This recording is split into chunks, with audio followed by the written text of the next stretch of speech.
evening, and I'd like to welcome everybody back to another fabulous episode of The Night's Pub, www.thenightspub.net. Thank you for joining us on this evening, February the 5th, on this nice crisp night in February. Just wanted to say, thank you for swinging by our website. Also, thank you for downloading our shows. We've really been getting a lot of traffic and also a lot of downloads of our past shows and also the shows that we've just done. And speaking of shows, our last show is up.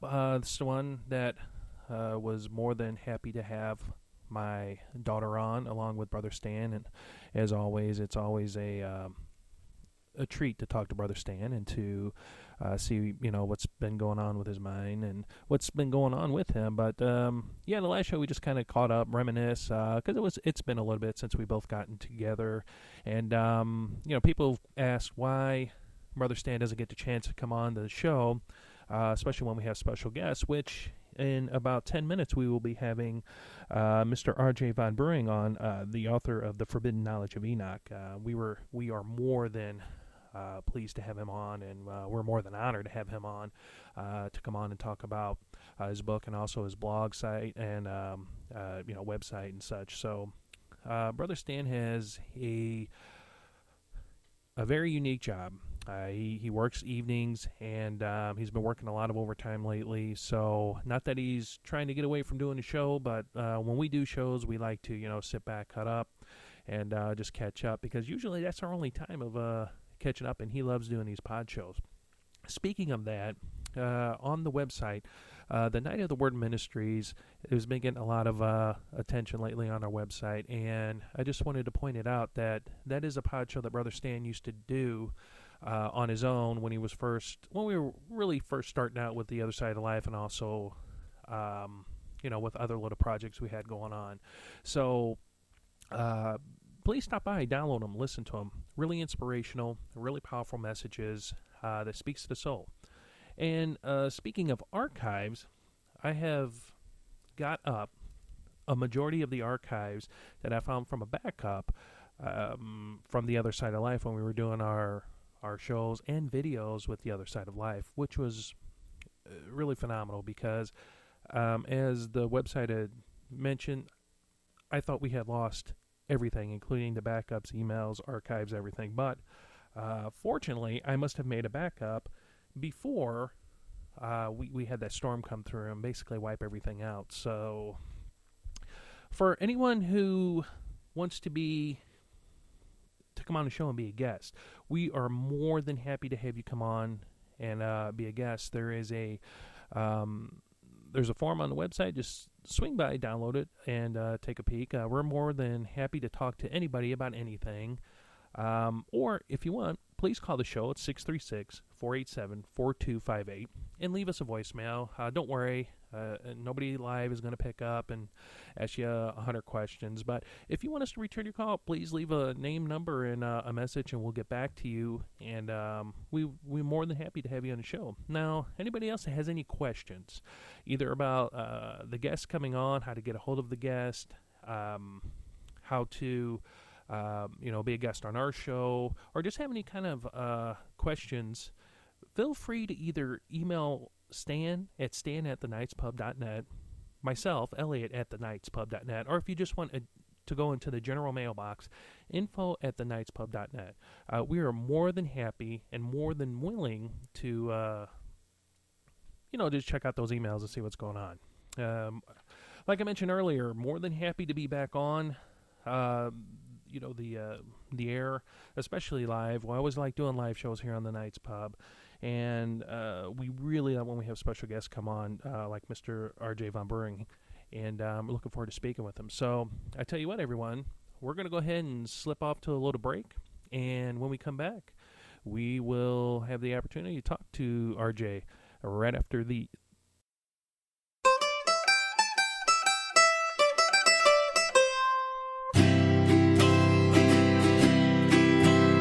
A long time ago, when the earth was green, there were more kinds of animals than you've ever seen. They'd run around and play while the earth was being born, but the loveliest of all was the unicorn. They're green alligators and long-necked geese, some humpty-back camels and some chimpanzees, some cats and rats and elephants, but sure as you're born, the loveliest of all was the unicorn. Now the Lord seen some sinning, and it gave him pain. He says, stand back, I'm gonna make it rain. He says, hey brother Noah, I tell you what to do. Build me a floating zoo, and bring some of those green alligators and long-necked geese, some humpty-back camels and some chimpanzees, some cats and rats and elephants, but sure as you're born, don't you forget my unicorn. Now Noah was there to answer the call. He finished building the ark just as the rain started falling.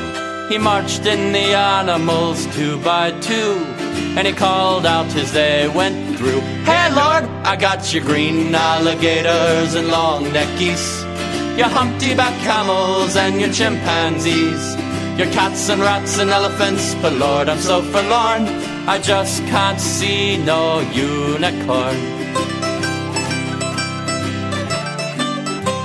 Now Noah looked out through the driving rain. Those unicorns were laughing and playing silly games. They're running and playing while the rain was pouring. Oh, them silly unicorns. They're green alligators and long-necked geese, some humpty-back camels and some chimpanzees. Noah said, close the door, 'cause the rain is pouring, and I just can't wait for no unicorn. The ark rose up and drifted with the tide, and the unicorns looked up from the rocks and they cried, and the waters came down and sort of floated them away. That's why you'll never see a unicorn to this very day. It's okay, Mark, really, it is. It's okay, Mark, really. Why didn't you say that? Well, because you might think this is the ending to the song, but I'd have to tell you, friends, that in fact you'd be wrong. Really? You see, unicorns are magical, so when the rain started pouring, they grew themselves some wings and they took to soaring. There were green alligators and long-necked geese, some humpty-back camels and some chimpanzees. But if you're looking for the unicorn, don't be forlorn. The second star on the right and straight on until morn.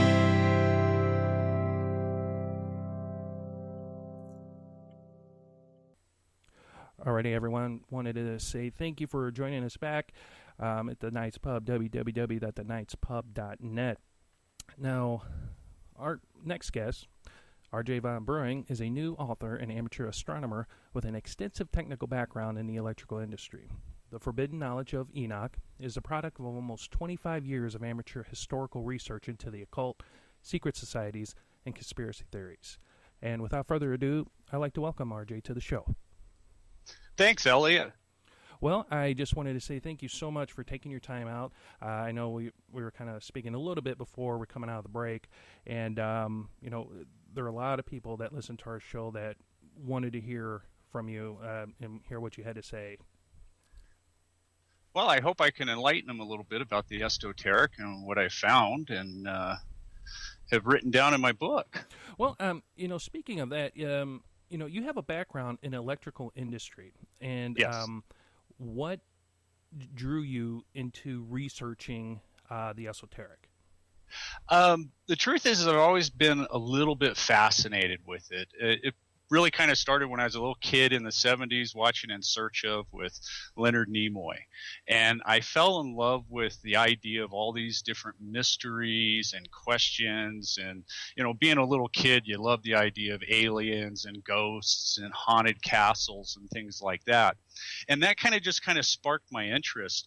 As I got older and I kind of started getting interested in my own family's genealogy and stuff, and I discovered that I come from a family that has a rich Masonic and esoteric tradition, and I was never really kind of told about it growing up.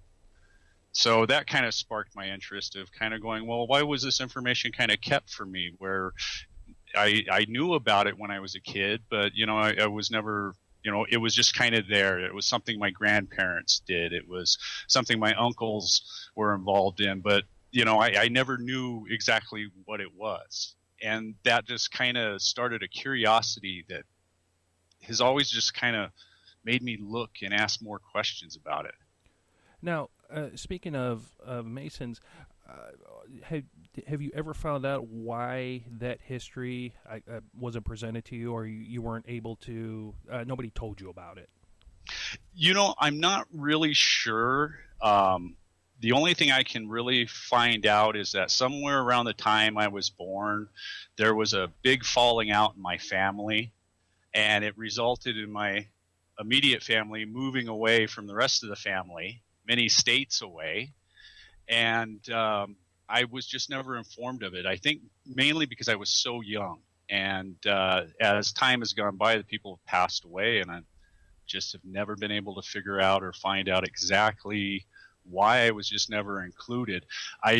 But over the years, as relatives have passed away, I always found it curious that I have received a number of Masonic items and esoteric items from them, Bibles and gavels, jewelry, number of symbolic items. And that too just kind of made me curious on why I was getting them and what did they mean. Now, with your book, which is excellent, by the way, The Forbidden Knowledge of Enoch. Thank you. Why Enoch? And why did you fixate upon him? The big secret is I stumbled upon something in the book of Enoch. For years and years and years, I'd heard about this book, and probably 8-9 years ago, I finally managed to get my hands on a copy from R.H. Charles's interpretation of the book. And I had the chance to sit down and read it all. And like most people, I found it very interesting, wondered why it wasn't in the biblical texts, did a little research trying to find out a little bit more about it. And then when I came to the fourth book, known as the Dream Vision, it kind of just stopped me in my tracks. The story blew me away. And that's basically the starting point of everything that the book is about, is the dream vision. And the dream vision, in short, is just an allegorical or symbolic retelling of the biblical story that uses animals to represent people and groups of people, and men to represent angels, all being ruled over by the Lord. It is the biblical story told with animals. And it just floored me. I didn't know what I had read. I didn't understand it. I fixated on it. And for some reason, I just had the feeling that it was important because it was so odd. I'd never heard the biblical story told with animals. And that was the starting point. Now, and of course everybody's going to wonder, but who was Enoch? That's the big question everybody has. Enoch is mentioned in the book of Genesis. He's known as the seventh patriarch. He is the son of Jared and the father of Methuselah. He's more famously known as the great-grandfather of Noah. Truth be told, the Bible really doesn't say much outside of his lineage and that he walked with God and then he was not, for God took him. And traditionally, it's always been viewed that Enoch was transformed in some way, like he was turned into an angel or he transmuted in some divine mystical way under the hand of God. He's kind of an enigma because the scriptures, that's basically all the scriptures talk about. But there is a rich esoteric tradition and historical tradition about Enoch. And it's kind of amazing once you start exploring this man, because you find out that he's much more than just a patriarch in the Bible who wrote a book. You find that there's other cultures, that the Babylonians knew about him, that the ancient Greeks talked about him, that he pops up in other cultures. And he's always described to having some type of divine knowledge given to him, typically that he was informed of the great destruction that was coming. Is typically the tradition. But all of them always focus back that Enoch was very special in the eyes of God. He had very special information and knowledge given to him, and eventually went to exist and live with God. Most of what we know about the man actually comes from the book of Enoch itself and the oral tradition that's come down through us over the centuries. Okay. Speaking of the Book of Enoch, why is the Book of Enoch? Why has it gained such? Why has it come to light all of a sudden, just recently, and why are people interested now in digging through the Book of Enoch? I mean, what's important about it, or the history, and what does it deal with? Well, the Book of Enoch is really kind of unique. In the case of Western Christianity, at one time it was considered part of the canon. There were a number of church fathers that defended it and called it Scripture. And it was very wide known for the first 3 centuries after the life of Christ. In 364 AD, the Book of Enoch, plus eventually what would become known as the pseudo-apocryphal texts, the other lost books of the Bible, were removed. And we were given the official Western canon that we have today. The Book of Enoch's kind of unique, though, because the council that ended up removing this book actually had quite a discussion on it and on why it should be removed. And one of the overriding arguments was that the book just provided way too much information on the fall of the angels. And it was believed by the fathers of the church that people were coming to hear those stories and not to listen to the teachings of the church. That basically they showed up for their sermons and said, hey, we want to hear about the angels falling. Read us the parts out of Enoch. And they were like, no, we want to teach you about this teaching of Christ. Or they're like, no, we want to hear about this. So the book actually started becoming kind of an interference and a nuisance to the church.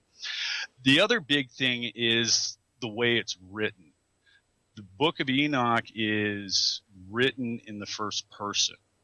And it's very unique in most of all the pseudo-apocryphal texts and the biblical texts, is that Enoch constantly is talking about personally seeing things, that he has a personal relationship with God. He has a personal relationship with the angels. He talks to these individuals. He sees them. They teach him. They guide him.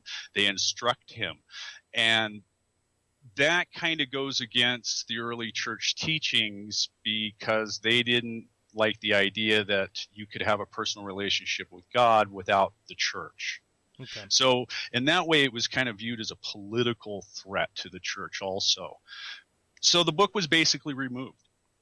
And over the centuries, it just kind of fell out of use. It wasn't copied. And by the 10th, 11th centuries, it had just disappeared from Europe.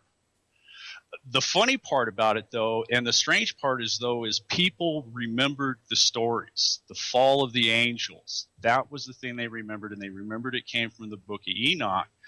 So by the Middle Ages, it had actually popped back up in medieval Europe as this secret mystical book that contained all this special knowledge on the occult. And it was because people were still remembering that it had something to do with the fallen angels, and the book was removed.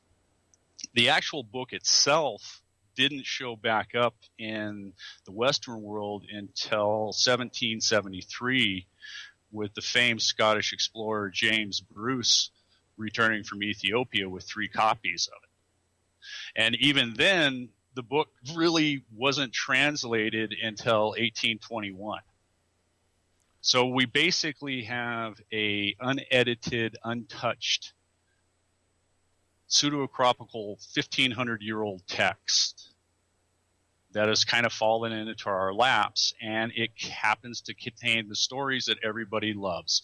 The stories about the fallen angels, the stories about the flood, and in many ways it's very kind of apocalyptic in its teachings and its writings of talking of a great destruction coming, and Enoch being very involved in this. And I think that's kind of where people kind of notice it, because those stories just fascinate us all. Okay, yeah. Speaking of the fallen angels, the Book of Enoch mentions the Watchers. And Yes. who were the Watchers, and what was their involvement with humanity? I mean, what was their mission or their task with humans? With Enoch, he goes into, actually, it's basically what's considered the first book of Enoch in the Book of Enoch. The Book of Enoch consisting of 5 books, known as the Book of Watchers. He describes the Watchers basically as overseers for humanity. These are the angels. These are the sons of God that are spoken of in Genesis 6 that everybody likes to point out. And they are basically overseeing humanity. They are keeping an eye on humanity. I speculate that they may actually be some type of guard, or because that's where the name comes from, just that they're watching the humans, they're keeping the humans in line. And it's also kind of where the idea starts forming that our early ancestors were actually being exploited as some type of slave species, for lack of a better term.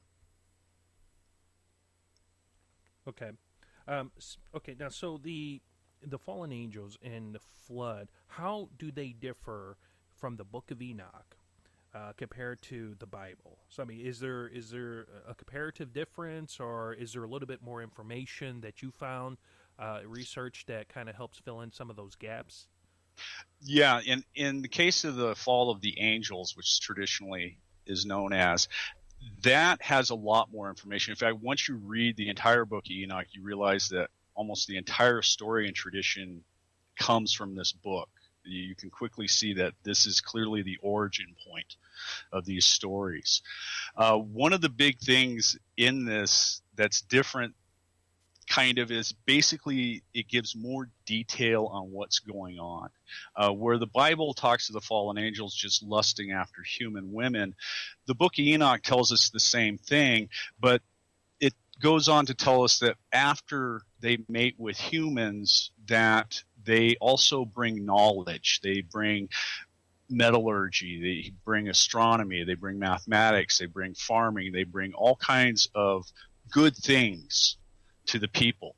And this is where people kind of get messed up, and I think miss the point of what eventually becomes viewed as evil beings were in the beginning viewed as good beings, that this was a good thing that had happened because they had come and freed humanity, and they provided knowledge and information and basically gave humanity freedom.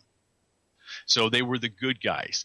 It's later on, like most everything, where it goes downhill, where we get into their offspring, Right. which is the Nephilim.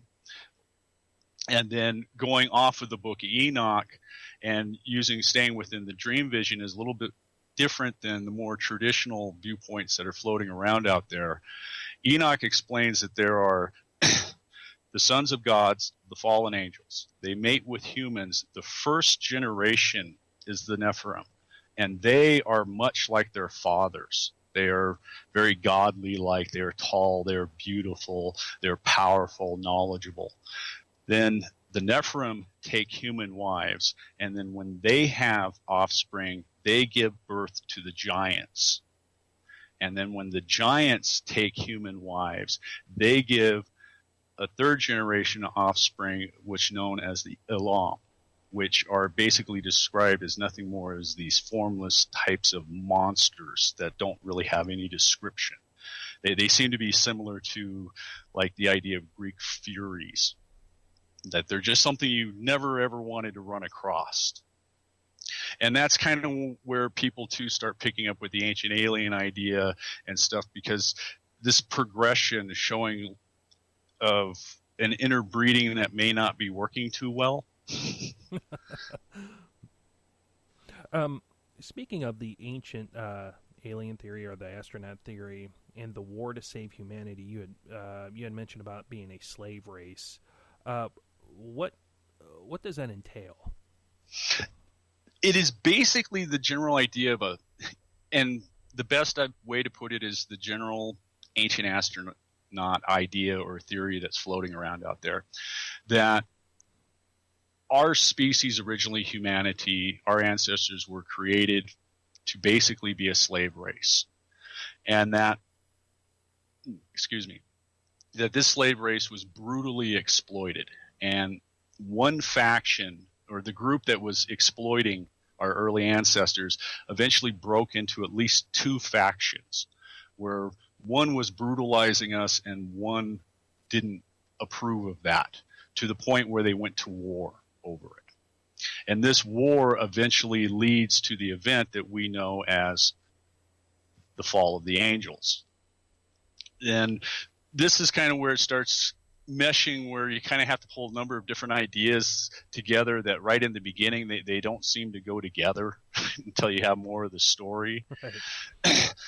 Because you have to start realizing, and this is where you start getting a little bit into the esoteric too, that these stories start being connected, that what the Judeo-Christian tradition remembers as Lucifer and his angels falling from heaven is also, from an esoteric viewpoint, this is Zeus and the pantheon of Greek gods fighting against the Titans. This is also the event of Ra coming to Earth for the Egyptians. That all these stories are describing the same event.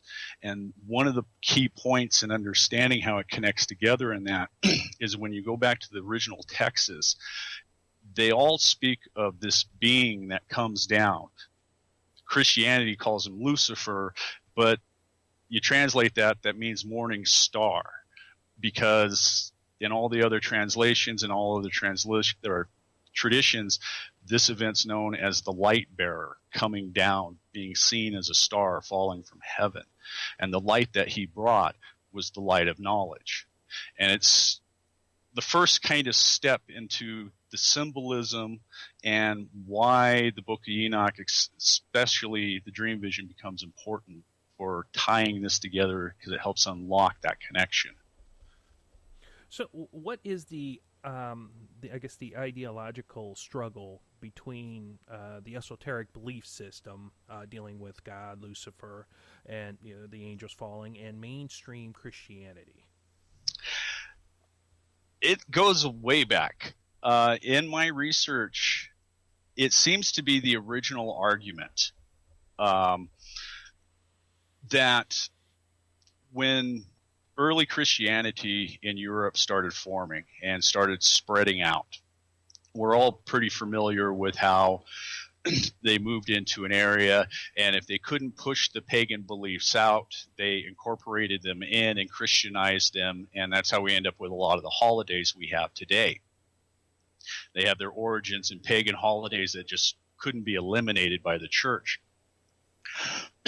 And this kind of shows the conflict. It's kind of one of the starting points. The group that they were trying to push out is basically what is known today as the esoteric. 1,000 years ago, you would have called some of these people Hermetic thought thinkers, or maybe they dabbled in alchemy or things like that, or the more mysterious things. But the key point is basically it's information, it's knowledge.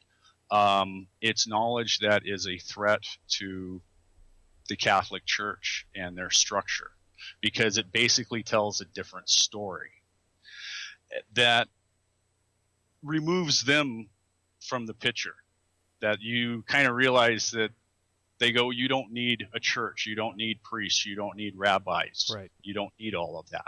And that's kind of where the conflict, and they still kind of talk about that. You still see that in documentaries today when they talk about the Gnostics and stuff.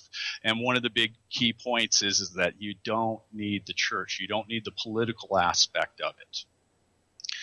And that's where some of this original conflict begins with. The church for the last 1,500 years has basically demonized all other thought. So what we call the esoteric, or what is the esoteric, has been called witchcraft, occultism, devil worship, and things like that. And when you go and actually talk to an esoteric, they basically laugh in your face if you bring those things up, because they're like, that's just propaganda. We don't do that. Right. There's a big, huge misconception out there, and some of it's been done by the church and tradition over the years, and some of it's been done by the esoterics because they keep their mouth shut. They don't really advertise. And if you do join, like, say, the Masons, which is one of the more famous groups, you're sworn to secrecy, so they don't talk. So it makes it very difficult. So rumors fly. And so you have a big, huge misunderstanding of the symbolism, which then leads to all kinds of other misunderstandings and accusations. Well, the esoteric viewpoint, and if you can clarify this, is that God was, or the higher being was an oppressor, the bad guy, and that Lucifer was the good guy that came and basically set everybody free. Can you explain that in a little bit? Just kind of clarify the muddy waters. Yeah, this is a real muddy part of the entire idea. And it's very difficult to explain because from a purely esoteric viewpoint, they don't really view these entities as God and devil, as either one actually being good or bad. They've kind of view them more as, and I would say maybe like an Eastern thought of a yin and a yang, two sides of the same coin, that you can't have one without the other. Okay. And that the one that we traditionally call God is our creator, and as tradition, but that in the beginning he was an oppressor. He wasn't a very kind creator, and that the light bearer was the one that had to rise up and show him the error of his ways. And that eventually in the story, as you go through the story, you can actually kind of see where it reverses. And the event that we remember in Christianity and stuff is the event of the flood. This is the event that changes God from being the oppressor to God being the good guy, coming to save humanity, to cleanse the earth, to remove the violence, and who started out as the good guy, the light bearer, becomes the bad guy because he brought chaos and violence and death and destruction to the world, even though he started out good in the beginning. And most monotheistic traditions kind of just ignore that. They don't look at that part. It's not really important to the teachings and the message that they're trying to get across. So it kind of just gets glazed over, and the only ones that really kind of still keep it around are the esoterics. And they put a lot of emphasis on the event of the fall of the angels and kind of look at that in rose-colored glasses, but it's really kind of muddled. The other part is that once you start getting farther into the esoteric, you start realizing that what we call the ancient alienite theory and the esoteric idea are very similar and intermesh, and these beings start losing their divine status and start becoming more just super advanced, far beyond us. But they're not the ultimate creators of the universe, that they may be very powerful, they may be very knowledgeable, they may have very godlike powers, but they're not the God of the universe, right, kind of thing. And that's one of those things too, where you'd asked me earlier about, why is this ancient astronaut theory kind of being presented and stuff? The esoterics are introducing you to their concepts and their ideas of what these beings might be. They may or may not be right, but it is something very interesting to think and wonder about. Okay, you had mentioned some of the mystery schools, like the Masons. What are they? What do they teach? Within those schools or the mystery religions. I mean, what is their thinking process? What are they trying to get out to everyone? Knowledge, essentially. Basically, the easiest way to kind of explain it is you have to kind of go back to the time of the Enlightenment and the beginning of the scientific revolution. The scientific revolution was born within the salons and lodges of Europe, which the Masons were just one of many at the time. And in these places is where new ideas, new thought processes, new everything was allowed to be discussed openly. And this eventually led to the scientific revolution.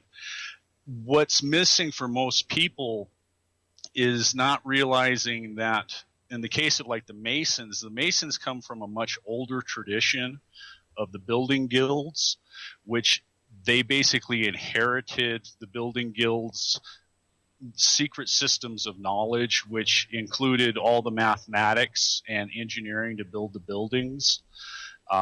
It also included all the information how to make the sculptures and to tell the secret story.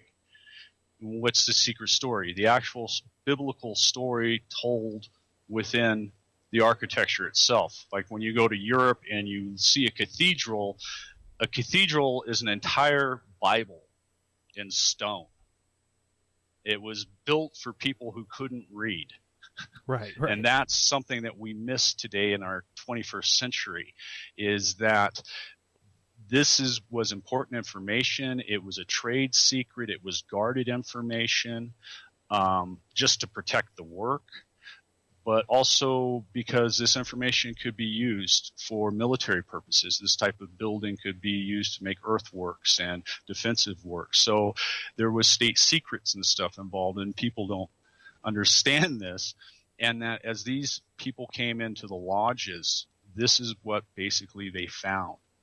They found science, they found mathematics, and they found a different history, a different biblical tradition, basically, but still incorporates the biblical story. And this is where we start getting into what is the esoteric, what are they teaching? What they are basically teaching is that there are two stories contained within the biblical story, or the biblical text itself. One is the regular story, literal story, the one everybody reads, the one everybody argues over. And then there's another story. There's the allegorical story, or the symbolic story that is only for the initiated, only for the few. And this is also the tie back to the dream vision for the symbolism and all the symbolism contained within that story. It's the key to unlocking the esoteric version hidden within the biblical text that they teach in the mystery schools. Now, reading your book and on your site and everything, I've read about the Pleiades star systems, but one thing I did not know, or I may have never I probably overlooked it, was the Seven Sisters.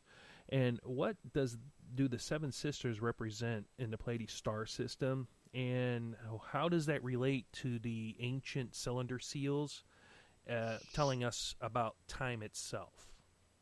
Okay, this is one of those things that I noticed and really loved, that I had a background in astronomy.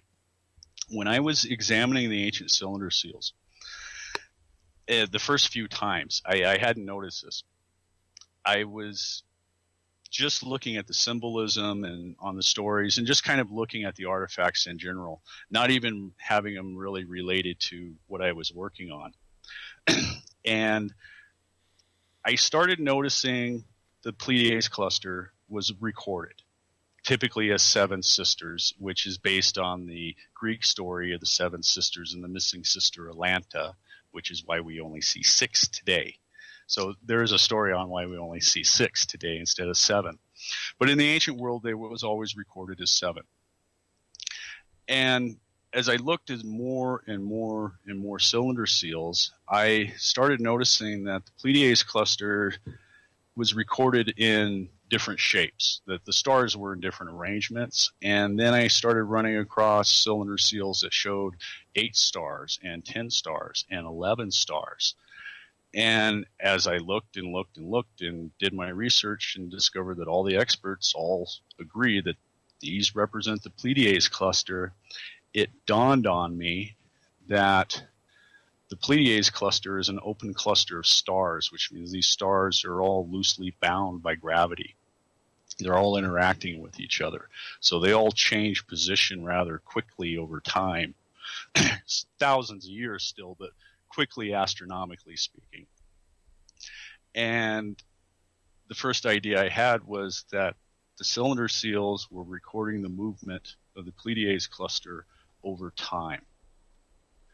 And that was kind of one of the first little light bulbs and epiphanies that went off to realize that there was something much more going on and that everybody had missed something. And I think it's because archaeologists don't do astronomy. And the big key in this is that the stars aren't fixed in the night sky. We've all read about precession and everybody else talking about the movement of the angle of the Earth as it orbits the sun over thousands of years and the seasons changing. But they always forget proper motion. And proper motion is just the fact that all the stars we can see in the night sky are moving independently of us. Some are moving toward us, some are moving away, some are moving with us, some are arcing by, and they're all moving at different speeds. So over time, the stars actually change positions in the night sky. If you were to go back 10,000 years in the past or 10,000 years in the future, the night sky would still look rather close to what it does today. You'd only see a few stars that had moved. But the farther you go, the more pronounced this effect is. In fact, some stars would disappear, new stars would show up, constellations would actually change shape. And getting back to the Pleiades cluster, realizing that it was a small cluster all interacting with itself, that this effect would be sped up, and that these events probably happened over the last 30 or 40,000 years that I was looking at. And then knowing what I do know for astronomy and pulling out my star charts and just being able to go outside and say, well, we only see 6 stars today and none of them are in this same configuration. And I just started extrapolating backwards the movement of the stars and realizing that I believe the ancients were using the Pleiades cluster as a clock as they recorded these events. It's the Pleiades clusters that we see on these cylinder seals reflect what they were actually seeing in the night sky. Now, does that give us a little bit more accurate measurement of time, history, time?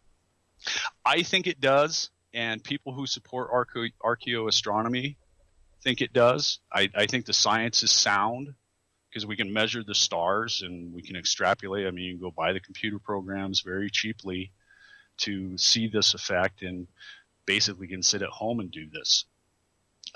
In fact, we pay huge universities tons of money to do this type of research, to figure out what the orbits of everything is so we have an idea of when certain events and things are actually dated. It gives us an independent way of dating. The thing that's going to mess with everybody's head is using the Pleiades cluster, and if this idea is correct, that this is being used as a timepiece, it puts all the events recorded on the cylinder seals back beyond 10,000 BC. And what does that do to history for what we've been taught? It shifts everything 10,000 years, basically. That if that's correct, that many of the events that we are told that happened 2,000, 3,000 years ago actually occurred 12, 13, 14,000 years ago, that we're missing a big, huge chunk of our history. Why the deception? Why lie about history? You know, especially hidden knowledge and the stuff that you've researched. Why put out the big lie to everyone and misinform them when, you know, like you just said, something that we thought was 2,000, 3,000 years old could actually be 13, 15,000 years old? You know, there's a lot of different theories out there on why exactly this has been done and is being done. I think some of it kind of happened by accident, as you know, and it's just as easy as just to go open up a history book, and in, you know, the 1500s they thought certain things about the human body which we now know are incorrect, and that they just kind of made the wrong guesses and kept with them in many respects. They were never revised. They became entrenched. Careers became dependent upon them. Money became dependent upon them. You know, the same old story. Right. Grants, things like that. You know, the guy's in charge of the big prestigious institution, and you're going to show that he's a total quack and totally wrong, and that everything that's being taught is wrong. No, get out of here. You know, there's been time and time and again in history where that's happened, where in more recent years, it's kind of been opened up and shown that, hey, no, this is incorrect. And we've been making new finds too. I think that's part of the problem is in the last 50, 60 years, we've been making so many finds so quickly that people don't have time to digest all the information coming at them, even within the scientific communities and the people doing the actual research. Now, the phenomenon known as proper motion that you were speaking about a little while ago, is that considered esoteric knowledge? Not really. It's just something that's kind of left out. It in many ways, it's just basic astronomy knowledge. But if you're not into astronomy, if you're not into telescopes, celestial coordinates and stuff, it's something that is not really taught. And I find this kind of interesting, too, with a lot of other researchers that I've read over the years. Like I said, they talk about precession, and they say, okay, well, you know, they point at Sirius and go, it was a bright star of the Egyptians, blah, blah, blah, 5,000 years ago. Well, you can get on a computer with astronomy software and look back 5,000 years and go, well, Venus was in a totally different position than it is today, so it wouldn't have lined up. None of this fits, because they left out proper motion, which they sound like they have a very convincing argument until you bring that in. And like I said, it's just not really taught. It's just one of those quirky little things that unless you're interested in the hobby or the science, that you just may not know about it. So with what you know now and all your research that you've done, let's say we go back 500 years. What would be the viewpoint towards you, your knowledge, and your the stuff that you've written and researched, and if you presented it to, like, let's say the churches and stuff, how do you believe that they would view that? Oh, I'm pretty sure I'd be burned at the stake. Seriously, I think it would be viewed as a great threat and total blasphemy to actually question the way the biblical story has been presented to us, to make the argument that we may have left out, we're missing huge sections of information, and that this information changes the entire story, and that you start realizing that it's history and not prophecy. And I think that would be probably one of the biggest threats to them. Now, I guess, what would the Christian churches around the world, I guess, why would they what would they gain from suppressing that information and injecting things like Armageddon and the second coming of Christ to scare people? I mean, what would, and especially like the interpretations of different works, what is their gain, their viewpoint, the end for them? I would say traditionally it's always been about power and control. It's about fear. In fact, I was joking with some friends, some real good friends of mine who were talking about their experiences in Catholic school. And they were actually talking about how great an education they got, but they were looking at some old pictures of when they were in school and that they were all absolutely terrified while they sat in those classrooms.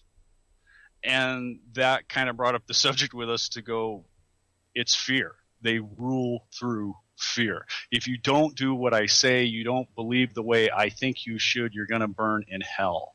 If you don't do this, you're going to be judged and sent to hellfire at the end of time when Armageddon comes. It is just a nice way to just hammer down the opposition. And I think possibly in the beginning, they may have not even done it purposely. That they happen to just be missing the sections of the story that provide that information. And later on, if they happen to come across it, they said no way, because they would see that it would be destructive to their organization. That's kind of the big thing about a lot of this is it's a lot more about politics than it is about religious belief. It's more about power control. I mean, you can go back and look at the early Catholic Church all the way up until the Reformation, that they pretty much ruled with an iron hand. The Inquisition was not nice. Yeah, it wasn't. And what were they oppressing? They were oppressing anything that questioned their viewpoint. Now, and I definitely want to get your opinion on this about wormwood, and being an astronomer, and and also a researcher. What do you think wormwood is? There's researchers and scientists that claim it's a comet. Some say it's an asteroid. But certain texts, including the Bible, states wormwood as a star. So, what do you think wormwood is, in your opinion?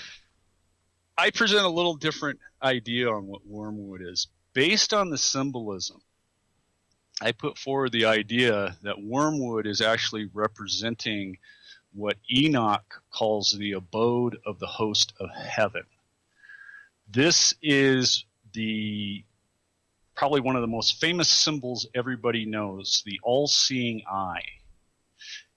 One of the big secrets of the all-seeing eye is what it represents. It represents the eye of God. It's the eye of God that stood in heaven and looked down upon mankind. This was, as Enoch called it, the abode of the host of heaven. This was their home. As you dig farther through the book of Enoch and kind of keep with an ancient astronaut idea in mind, you start realizing that he's describing a massive ship in orbit. And when you start going back to the other texts and within a little bit into the esoteric, because they try to keep very tight-lipped about this, on what exactly it symbolizes, that the ancient texts and the traditions actually tell us of this place. The Greeks actually give us some of the better descriptions of Olympus, of what exactly was Olympus. When you go back and read the ancient stories, you go, well, it's not really a city, it's not really on the earth, it's not really in the sky. What is it? It's most likely a ship. And this is where the ancient astronaut idea kind of comes back in and where everything kind of comes together. It's a little hard to explain to you because you're kind of jumping in at the end when Right. We're missing tons of the beginning. Right. But that we are given descriptions of this, and that basically this thing is a massive ship. We would call it a city in space. And at first that idea kind of sounds a little out there. But if you start thinking about the ancient stories, think about the stories you're always presented, whether they're from sci-fi, whether they're from mythology. There's always this idea of this city or this special place up above the clouds. Some called it heaven, some called it Olympus, some called it the happy hunting grounds. But it was always up there. That's the place of the gods. And that's one of the big secrets within the higher parts of the esoteric. The symbolism of the all-seeing eye symbolizes that ship, the all-seeing eye of the God that looked down upon all of humanity as it orbited Earth. As you go through the story, I propose that the impacting object, wormwood, and also what we call the Younger Dryas effect, or the Younger Dryas episode, approximately 10,900 BC, are all connected. And it's this ship coming in and impacting the Earth. That's the destruction that was talked about. What everybody presents as the end of time has already happened. And that's kind of the big, dirty little secret of the esoteric, and probably the biggest threat to the Catholic Church as an organization, is that what they present as prophecy, the esoteric views as history, ancient history, and once you start looking, you're kind of shocked by the possible evidence that appears to back it up. Now, you were talking about the all-seeing eye being the eye of God watching over humanity, but the all-seeing eye has gotten, I guess, some negative attention probably in the past few decades, and representing the Illuminati and also the New World Order. How did these two organizations, or the both, two entities, how did they get, I guess, thrown into the esoteric arena? Well, in the case of, for the Masons and most of the other older traditions, they've always kind of been there. That's kind of the other little dirty secret. They've always kind of been in the background. They've always had their little groups and passing on their knowledge and ceremonies and etc. It seems to be what everybody likes to point out in late 1700s with the group known as the Illuminati, that there was an actual group that formed. They opened lodges. They even merged with Masonry for a while. Historically, they got into it with the Jesuits and basically became enemies of the Catholic Church and were stomped out before the beginning of the 1800s. I believe that the group itself was destroyed, but the ideas that they originally proposed lived on.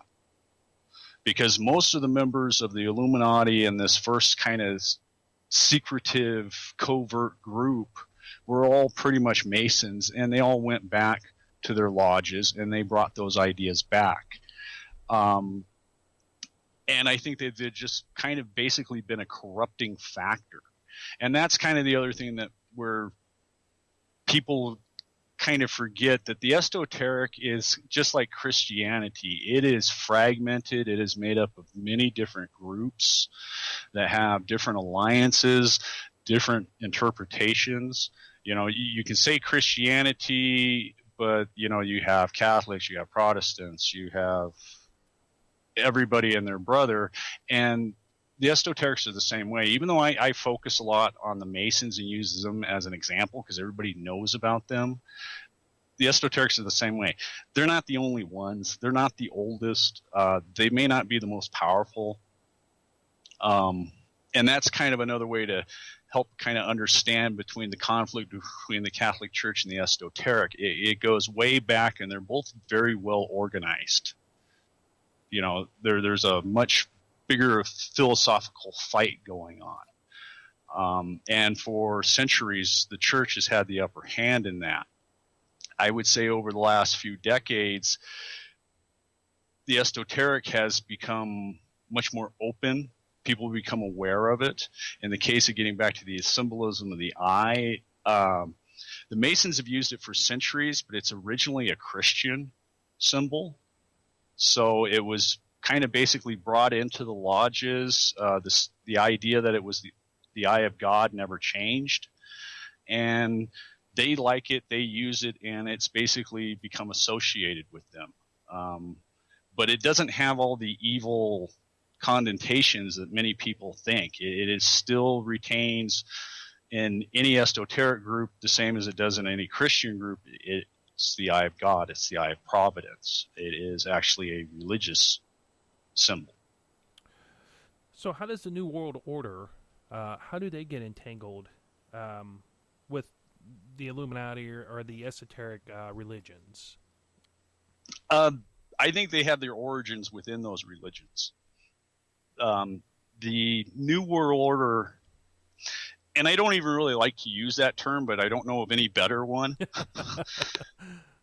because there's a lot of baggage that goes with that. Well, of course, because I mean, you immediately it's kind of think evil or bad when you hear that, right?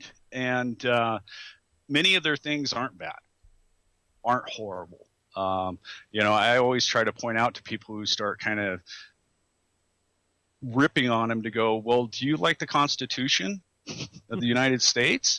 And they go, yeah. And I'm like, well, guess where those ideas came from? Those are all esoteric ideas. They all came out of the lodges. Those all came directly from Masonry, if you want to point a finger. And so not all their ideas are bad. And that's why I was saying earlier, I think the original groups have been corrupted out by what now we call the New World Order, is that you kind of have a tainted esoteric belief that's taken over a number of organizations, and what we call the New World Order is essentially the political extension of this religious belief. The closest thing and the best example to point at is communism. Communism has its roots within this original Illuminati group. Their concepts, their goals, everything are exactly the same. You read Marx and you go back and you read the original Illuminati writings, and they're almost exactly the same. Oh, wow. So that's one of those connections. And that's kind of why I try to get kind of more on a political aspect of communism's kind of this weird little thing. Is it a religion? Is it a political movement? Is it an economic policy? No, it's a quasi-political religious movement, basically. And the reason being is it's the political arm of this esoteric group. And I would say of late, though, that this group that commonly known as the New World Order today has been getting a little pushback. I haven't been able to quite figure out exactly who's pushing back, but watching the current economics and oil and all the politics going on in the world, I've noticed that some people that were untouchable don't seem to be so untouchable anymore, and people that were real powerful aren't so powerful anymore, and things of the way they've been are becoming questionable. So there's definitely some type of fighting going on in the background, and I think it has something to do with much of this philosophical argument that's at the core between the esoteric groups and ultimately with what we call Christianity. Okay. What is the significance of the Library of Alexandria in dealing with the esoteric knowledge? This is kind of really a really important part. Unlike most things, and I think this helps give a lot of legitimacy to the esoteric interpretation, is the Library of Alexandria is the origin point of most of this thought, where most of the ideas of the symbolism and how to use it comes from the library. The theory that there's two stories contained within the biblical text and other religious texts,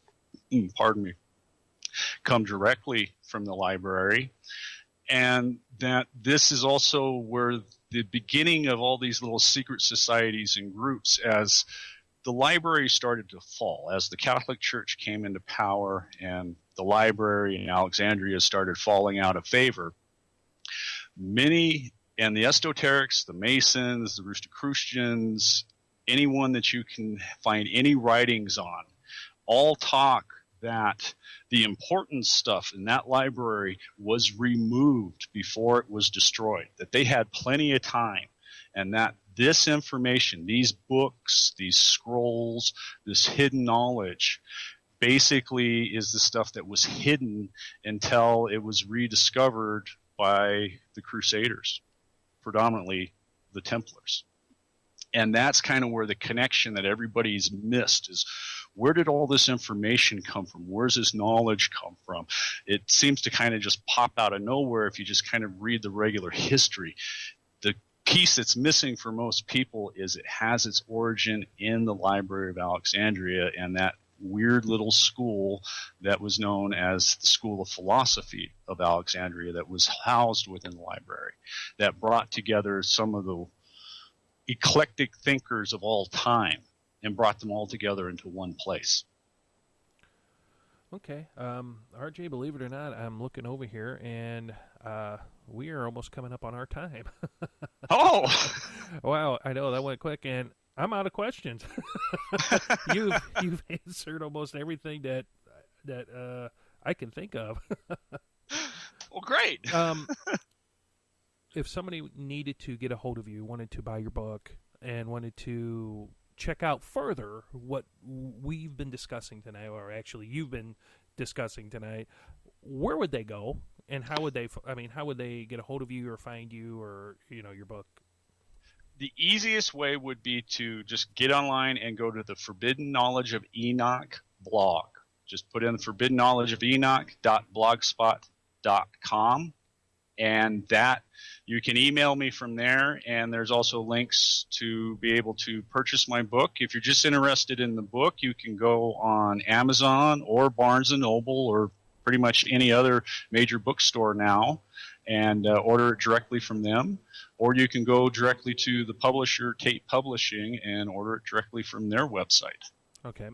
And if they wanted to get a hold of you for any reason, go to those websites? Actually, like I said, the blog would be your best bet. Okay. And for everybody out there, the Forbidden Knowledge blog at gmail.com, all one word, is my email. And I try to answer every email that comes to me. So I'm always happy to answer questions or try to expand on anything. Or now, do you have any future books, future projects coming up? Actually, I have been working on 2 books right now. No estimate on when they'll be done. One will be a follow-up to the Forbidden Knowledge of Enoch, and the second one is I'm trying my hand at trying to write a novel. Oh, wow. Well, I could honestly say it's been a pleasure having you on this evening in the Night's Pub, and I was looking over here, and then all of a sudden I'm getting I was kind of getting interesting emails from the show that comes on right after us on this same frequency, so they're going, are you almost done? But again, RJ, I greatly appreciate you taking your time out this Friday evening coming on to the show, and you definitely blew my mind away with what you've had to say, especially about your book, The Esoteric, and dealing with the ancient astronaut theory and everything. And I just wanted to say thank you very much. Oh, thank you. Thanks for having me on the show. I enjoyed it and would love to do it again if you want. Yes, sir. Anytime. Again, thank you for coming on, and have a great evening and also a great weekend. You too. All right. Thank you, sir. You're welcome. Bye. Bye. Well, ladies and gentlemen, I am more than, I guess I'm kind of fan shocked or shocked to have Mr. RJ von-Bruening on, and I didn't mean to cut him off so quickly, but there is another show that broadcast right after us, and they were kind of shooting me emails and texts going, we're going on live here in about 5 minutes, so and this is probably the first time that we've ran this close. Usually we try to get off in about 20 minutes earlier to allow them to get set up, but they said they're set up ready to go. So guys, please stop by his website. Like I said, go to Google, type in The Forbidden Knowledge of Enoch or Mr. R.J. von-Bruening, and get the book. The book is phenomenal. His website, his blogspot, is equally phenomenal, and a lot of information. He has really done his homework. Just reading through the blog and reading through the book. I mean, it's a well put together book, and it'll keep you glued to the pages. So again, RJ, if you're listening to this on the tail end of this or on a rebroadcast, sir, I wanted to say thank you once again for coming on to the Night's Pub. And everyone, if you want to be a guest coming on to the Night's Pub, please give us a call, 636-487-4258. And drop us an email, either at stan@thenightspub.net, Elliot@thenightspub.net, or if you just want to send a general email, info@thenightspub.net. Well, my friends, until next time, love one another. Look out for one another. Stay close to one another. And we'll see you the next time down at the pub.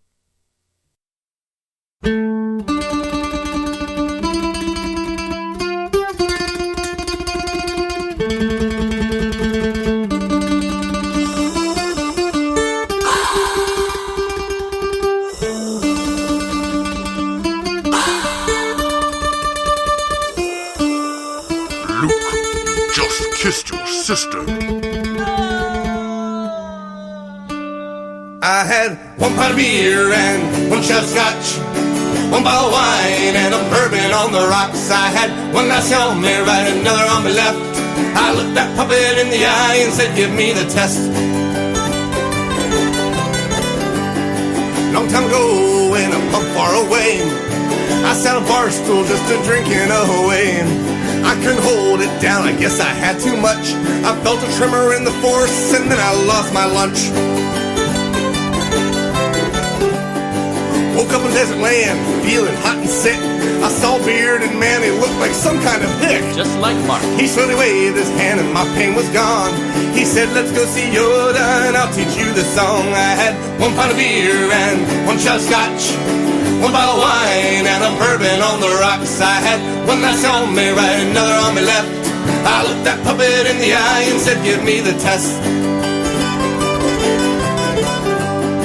We got a starship and we flew off into space. He said his name was Obi-Wan, there was no time to waste. I have to get you trained before it's too late. So drink this bottle of whiskey and don't give in to hate. Train him on and I drank most of the bar. We had to stop off 4 supplies in the nearest Death Star.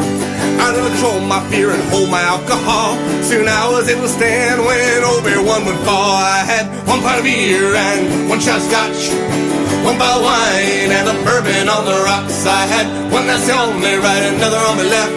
I looked that puppet in the eye and said, give me the test.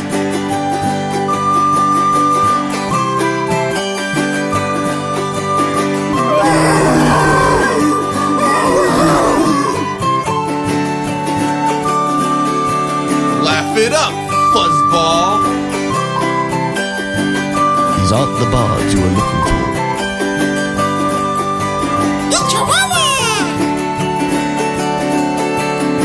Sat outside him and I looked him in the eye.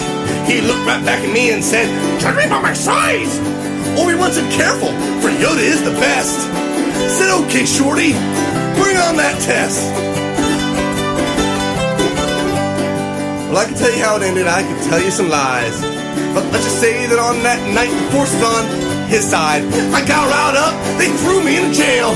I said, I don't believe it, Yoda said that's why I failed. I had 1 pint of beer and 1 shot of scotch, 1 bottle of wine and a bourbon on the rocks. I had 1 that's on me right, another on me left. I looked that puppet in the eye and said, give me the test. I had 1 pint of beer and 1 shot of scotch, 1 bottle of wine and a bourbon on the rocks. I had 1 that's on me right, another on me left. I looked that puppet in the eye and said, give me the test. Well, I looked that muppet in the eye and said, give me the test. Well, I looked that little runt right in the eye.